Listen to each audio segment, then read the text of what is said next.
क्या है दुनिया का सबसे खतरनाक हथियार और पायरेट्स की आंख के नीचे ऐसा क्या होता है कि वो अपनी आंख छुपा के रखते हैं, और क्या डिफरेंस है ब्राउन एग्स और व्हाइट एग्स में? तो वीडियो के एंड तक जरूर बने रहें। फैक्ट नंबर 1, क्या आपको पता है कि कुछ लोगों की इनर वॉइस ही नहीं होती? मतलब जब भी हम सोचते हैं या फिर कुछ विजुअलाइज करते हैं तो हमारे अंदर एक माइल्ड सी आवाज आती है जो सिर्फ हमें ही सुनाई देती है, और इसमें हमारी थिंकिंग बहुत इफेक्टिव होती है। लेकिन एक शॉकिंग फैक्ट ये है कि कुछ लोगों की इनर वॉइस ही नहीं होती, मतलब वो सिर्फ ऐसे ही सोचते रहते हैं बिना कुछ वॉइस के। फैक्ट नंबर 2, अगर आप भी यही सोचते हैं कि ऊंट अपनी इस जगह पर पानी भर के रखता है तो आप गलत हो, क्योंकि इस चीज को हम तो बोलते हैं और हमें बचपन से बताया गया है कि ऊंट बिना पानी पिए कई हफ्तों तक जिंदा रह सकता है क्योंकि वो अपना पानी यहाँ स्टोर कर लेता है, पर ऐसा नहीं है। हाँ, ये बात तो सही है कि ऊंट बिना पानी पिए लंबे समय तक जिंदा रह सकता है, पर वो इसीलिए क्योंकि वो एक ही बारी में 15 मिनट के अंदर 100 लीटर से भी ज्यादा पानी पी जाता है। पर अगर वो पानी यहाँ जमा नहीं होता तो कहाँ होता है? तो वो पानी जमा होता है ऊंट के अंदर मौजूद खास टाइप की नलियों में, जिन्हें ब्लड स्ट्रीम बोलते हैं, और यहाँ जमा होता है फैट जो एनर्जी देता है ऊंट को अगर उसे लंबे समय तक खाना पानी ना मिले। फैक्ट नंबर 3, आपकी बॉडी का सबसे इम्पोर्टेंट सिस्टम सरप्राइजिंगली बहुत डेलिकेट है। स्पाइनल कॉर्ड इतनी सॉफ्ट होती है कि इसे एक पके हुए केले से कंपेयर किया जा सकता है। मतलब ये इतना सेंसिटिव स्ट्रक्चर है जो आपकी पूरे बॉडी के सिग्नल को कंट्रोल करता है। अगर इसमें छोटी सी इंजरी भी हो जाए तो मूवमेंट और सेंसेशन पर सीरियस इफेक्ट पड़ सकता है। फैक्ट नंबर 4, आपका डीएनए सिर्फ ह्यूमन से नहीं बल्कि स्ट्रॉबेरी से भी कनेक्टेड है। ह्यूमंस लगभग आधा डीएनए स्ट्रॉबेरीज के साथ शेयर करते हैं। सुनने में वियर्ड लगता है पर बेसिक बायोलॉजिकल प्रोसेस से काफी सिमिलर होते हैं। दोनों में बेसिक लाइफ फंक्शन के जीन सेम टाइप के इंस्ट्रक्शन फॉलो करते हैं, जैसे सेल्स बनाना, रिपेयर करना और एनर्जी प्रोड्यूस करना। मतलब नेचर ने हर लिविंग थिंग को एक फंडामेंटल फ्रेमवर्क से डिजाइन किया है। हम और स्ट्रॉबेरीज ऑब्वियसली अलग हैं, लेकिन लाइफ का एंशिएंट काफी यूनिवर्सल है, और यही चीज सच में माइंड ब्लोइंग है। फैक्ट नंबर 5, ये है दुनिया का सबसे खतरनाक हथियार जो ना ही AK-47 राइफल है और ना ही एनिमल की मशीन गन, बल्कि ये चीज तो आप सभी के पास है और आप रोज इसे इस्तेमाल करते हो।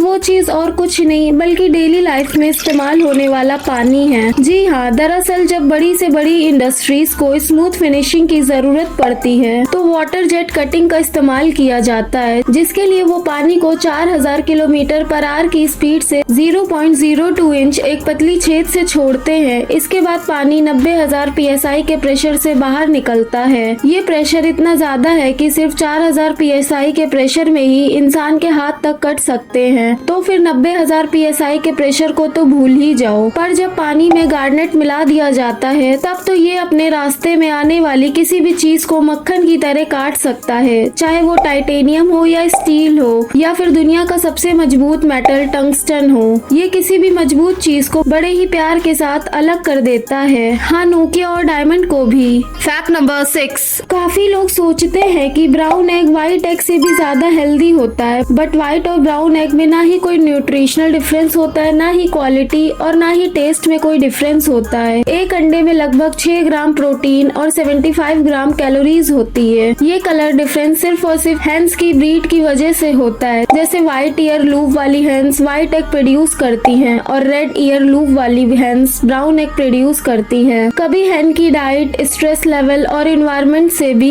एग शेल पे फर्क पड़ता है। अब कुछ लोग बोलेंगे कि ब्राउन एग ज्यादा एक्सपेंसिव क्यों है? देखो, पहली बार तो हर महंगी चीज हेल्दी हो ये जरूरी नहीं। ब्राउन एग्स एक्सपेंसिव होने का रीजन है कि जो ब्रीड ब्राउन एग प्रोड्यूस करती है वो बड़े साइज की होती है और ये ब्रीड बहुत कम और बड़े साइज के एग प्रोड्यूस करती है, इसीलिए उन्हें ज्यादा फीड चाहिए होती है और उनकी स्टोरेज फैसिलिटीज भी एक्सपेंसिव पड़ती है। वैसे आप क्या प्रेफर करते हो, व्हाइट या ब्राउन एग? कमेंट में जरूर बताना। फैक्ट नंबर 7, क्या आपने कभी सोचा है कि पायरेट्स पायलट्स आंखों पे ये पट्टी क्यों पहन के रखते थे? कुछ लोगों का सोचना है शायद लड़ाई करते वक्त उनकी एक आंख डैमेज हो गई होगी, लेकिन कुछ हिस्टोरियन के पास एक अलग ही थ्योरी है। उनके अकॉर्डिंग पायलट्स हमेशा शिप के ऊपर और नीचे डेक के बीच में घूमते रहते थे। दिन में डेक यानी शिप के ऊपर का हिस्सा सूरज की रोशनी और समुद्र की पड़ती हुई किरणों से बहुत ज्यादा रोशन होता था, लेकिन जब कोई पायलट नीचे के डेक में जाना चाहता था तो उनकी आंखों को अंधेरे में एडजस्ट होने के लिए लगभग 25 मिनट लगते थे। तो ये थ्योरी है कि वो ये पैचेस इसीलिए पहन के रखते थे ताकि उनकी एक आंख हमेशा अंधेरे के हिसाब से एडजस्ट रहे। ये चीज आप खुद भी आजमा के देख सकते हो। अगर आप कुछ देर तक धूप में रहते हो और एकदम से कम रोशनी वाली जगह पर चले जाते हो तो आपको कुछ देर के लिए क्लियरली नहीं दिखाई देता।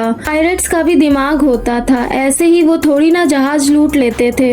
वीडियो अच्छी लगी हो तो लाइक कर दीजिएगा और चैनल को सब्सक्राइब कर दीजिएगा। तो मिलते हैं नेक्स्ट वीडियो में।